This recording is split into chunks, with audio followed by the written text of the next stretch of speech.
Hi everyone, welcome back to today's Seniors Living Well. And boy, don't you think Jack and Paulette are living really well? I mean, I just admire them so much, and I hope I can be like them when I grow up. So we're going to move along and talk some more about technology, actually, which is a growing part of all of our lives. And I have with me Melody Montgomery, who's the Director of Surgery for our lovely local hospital. Thank you. And there's some exciting things going on at the hospital with technology. Yes. I understand we're going live in February. February 1. With that mysterious EHR, which is not a disease. Well, No. I suppose some people might consider it. So, Melody, what's happening with that? First, what does that acronym stand for? EHR is about the electronic health record. Electronic health record. Electronic health record, and it is where the information about each patient resides in a computer system. Mm-hmm. that all the caregivers, everyone who touches the patient, has access to mm-hmm. information about the patient's care, mm-hmm. about the patient's disease process, or why they're there in the hospital mm-hmm. or in the clinics. Mm-hmm. Some of the offices already have this technology. Some of the doctor's offices. Some of the doctor's Wonderful. offices in the community, and now the hospital will have it as well. Uh-huh. And it allows the caregivers to have all the information at the same time. Everybody has the same access to the same information at the same time.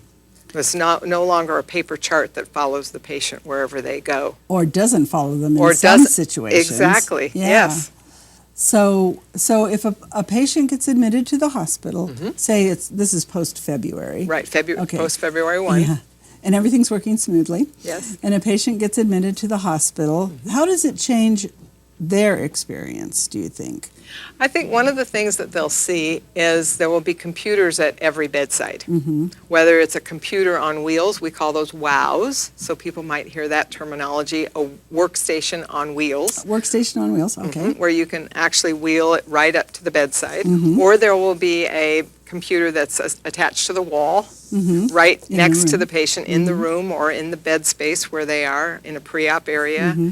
in an operating room, in a procedure area. There will be computers, and uh-huh. people will be able to talk with the patient and type right into the computer the information about what mm-hmm. they're gathering. Uh-huh, and they won't be walking in the room with a giant paper chart going through it, Or having to write little notes and then mm-hmm. transcribe them onto a paper chart later. Right. The availability of the documentation system is all right there. Mm-hmm. They can also look up labs. They can mm-hmm. look up results from labs. Mm-hmm. They can look up medications. There will be educational information mm-hmm. in the system that mm-hmm. we can print and handwrite to the patient. Mm-hmm. So there's lots of features that people will see at their fingertips. That's amazing. And I was just thinking the other day about just the infection control aspect also, because those paper charts, they go to so many. Everybody touches them, and you don't wear gloves while you're, it's just. But the computers, they're in each room. I mean, I hadn't even thought about that aspect. No, that's a very interesting and important aspect. Yeah. And the computers are wipeable too. Right, the keyboards and the computers are all clean. Yes, right. Able to be cleaned. That's mm-hmm. great. And now everybody's going to say, yeah, but how safe is this information? Mm-hmm. What if you get hacked?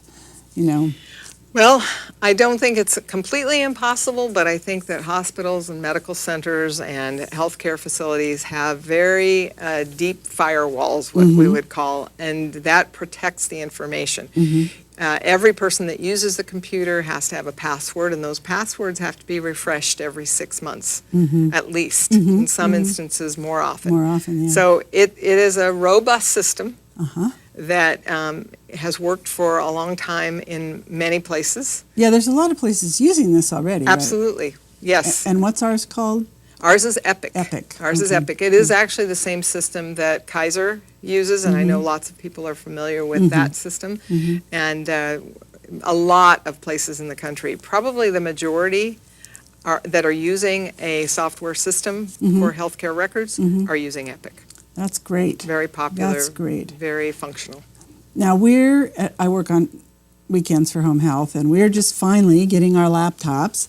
Mm-hmm. And I know we had like 16 hours of training, and I'm still and I'm computer savvy, What's happening at the hospital to train the staff? Well, I've been working on a team for almost a year now, Whoa. planning how we look at the system and how it works for our processes. And that's region-wide, so that's Sac Sierra region. For Sutter, and in preparation for the training. And then all of us, everyone who touches the Epic system will go through, I went through 40 hours of training 2 weeks ago. Wow. There's super users, who are the people who go through a week of training. And then there are the frontline users who are going through anywhere from 16 hours of training to 40 hours of training, depending on whether they're going to lead others in it, they're going to assist others, they're going to be what we call elbow support. People Someone who are right at your elbow. Exactly. I need one of those. Yes, coaching Yeah. and supporting and offering up suggestions on what's the best way to get at the information. Yes. Great. So everyone in the hospital, and that has started. Some people are taking a bus from the hospital down to Sacramento to be trained in a large training facility with computers, and everybody has their own computer to work on and practice and listen to the training. Sounds like a good training. Sounds like a good system. It's very thorough, and Great. everyone. And if you don't go through training, you won't be able to work. Wow. You have to go Yeah, through you the have training. to be able to Medical do it. staff, nursing staff, support staff, Like the registration, clerks and everyone that touches the system. Unfortunately, I think almost everybody, I mean, even our 105-year-old that we had on the program last year, he had an iPad. So, I mean, I think people are pretty used to physically using computers and stuff. But learning the system does take some time. Oh, yes, and there's people who are not so computer savvy, who are in the workforce and who are learning this. And they've also learned, we've taken an inventory of people who have difficulty, and they've had some preliminary courses on how to use a mouse and how to click on the keyboard and how to turn things on, et cetera, all the basics, and then they get the additional training in the system. Oh, that's great. And now, if suppose somebody out there's pretty technologically savvy, and they have some other questions about this Epic system, is there somebody at Sutter Amador that they could talk to Well, I think if they were going to be registered for a surgery or a procedure or an in-house stay, then probably the registration department would be one set of people that could answer the questions. Most of the clinicians have some answers to some questions. The nurses and the lab techs and all those people? Exactly. The physicians' offices, they would have some information on it. And if there was information that they needed that they didn't have, we would get them routed to somebody at the hospital. Like, I'd call administration first, and then we'd get a call back to them. Ah, great. Okay. And the general hospital number is 223-7500, and that's a good place to start. Yes.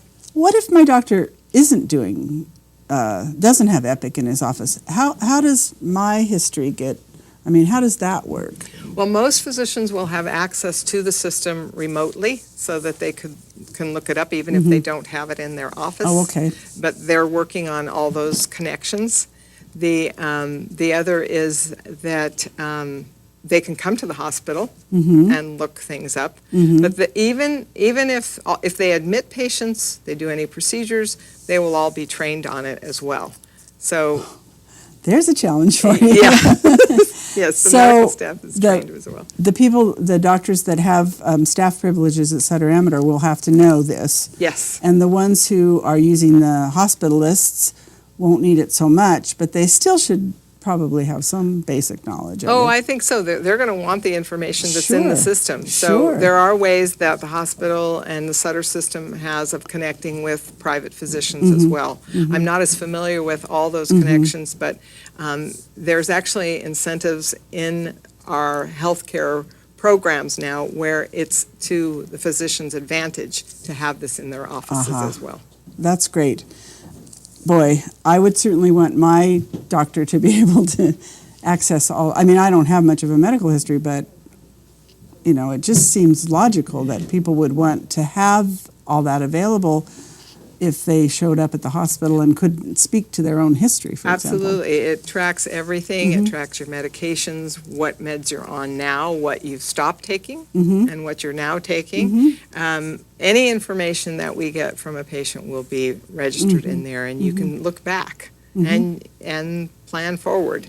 And That's like I great. said, if you come into the emergency room and you're not able to speak for yourself, we get your name, we can pull up your record, and we have what we need to What a begin care. godsend. Or even for, like, you get one of my lovely demented older people in the ER and they can't tell you anything, you know. But we have But at you least have the the core. record. We have Yeah, the core information. That's Yes. wonderful. Well, I think that just this, and I know the security is good. Our laptops, we have to have 3 separate passwords to access the information. So Well, the other thing is that the physicians can give the patients my chart. It's called a my chart code. oh wow, And if you have computer at home, you can actually access your chart from your home. Oh, that's with, exciting. With the codes that you need, and yeah. oh my gosh, what a world. Yes. Well, Melody, changing. thank you for such a great description of such a complicated process. And believe me, we wish you very well at the hospital in implementing this. Well, thank you, and I want people to know that we're still there, the care will still be great, and we will work with people to make sure that the computers don't become a hindrance. They become an Great. asset to the Good. teams. Good.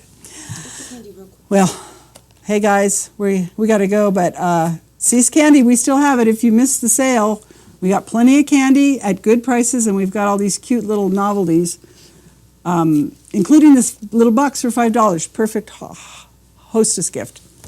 That's all for this week. Come back, and next weekend we'll have another series of Today's Seniors Living Well.